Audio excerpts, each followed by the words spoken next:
Sur le fil, des histoires vraies vécues par des chrétiens d'aujourd'hui. Clémence Martin. C'était le 27 février 2020. Asia Bibi était interviewée sur un plateau de télévision. Le présentateur l'introduit. Il précise qu'Asia Bibi a passé 9 ans en prison avant d'être acquittée. Asia prend la parole. Elle adresse ses salutations, ses remerciements aux journalistes, puis ajoute « Je voulais juste rectifier. J'ai passé 10 ans en prison, et c'est après ces 10 années en prison que je suis parmi vous. » Lorsqu'on est privé de sa liberté, 1 minute, 1 mois, 1 an de plus a son importance.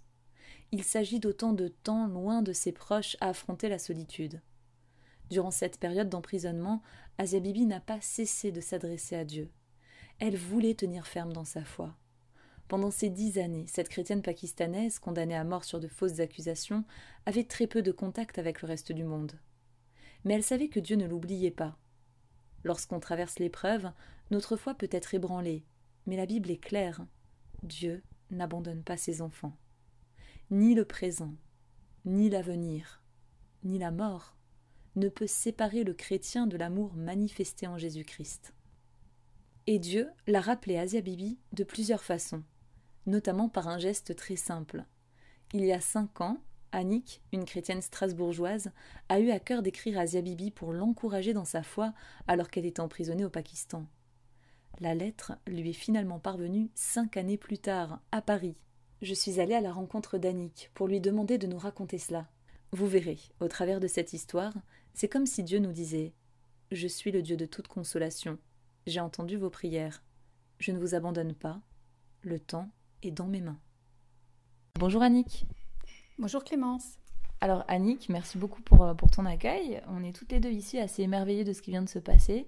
C'est-à-dire que il y a 5 ans, tu m'as amené une carte qui était destinée à Asia Bibi et puis c'était une belle carte. Alors qu'est-ce que tu avais dessiné sur cette carte ?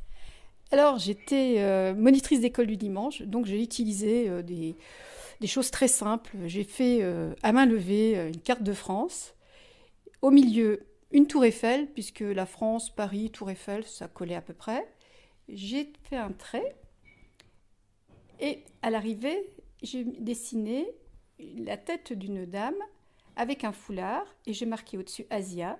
Et sur le trait, j'ai montré une personne en fait en prière, les mains jointes. C'était ça qui était important, prière, mains jointes. C'était une façon pour toi de dire quoi à Asia Bibi ?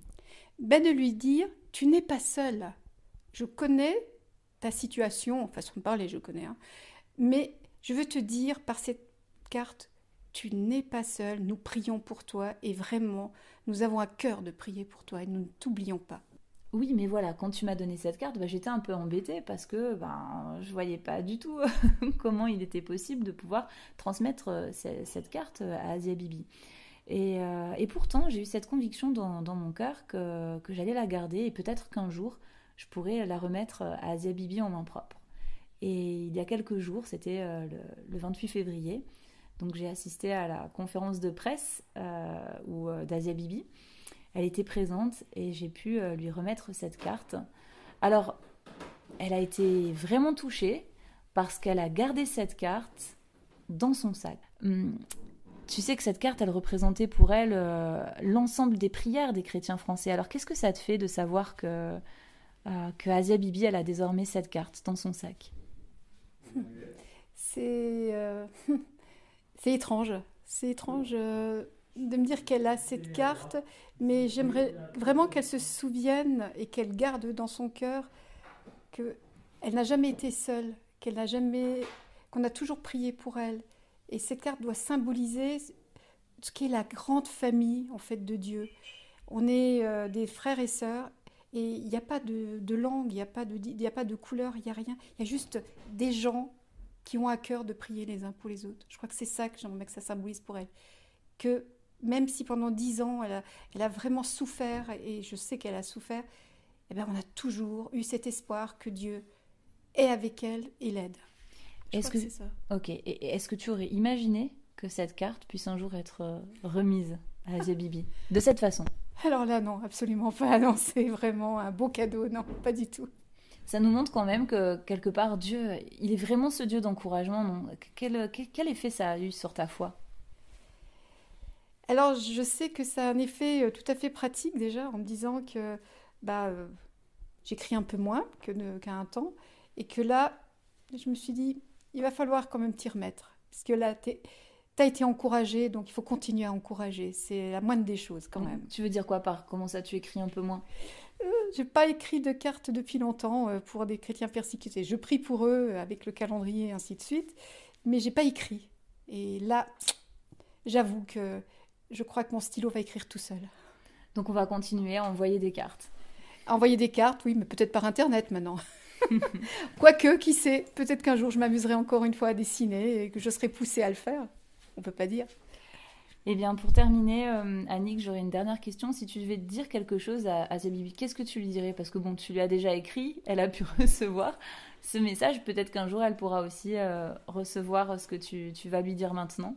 Qu'est-ce que tu aimerais lui dire suite à cette carte?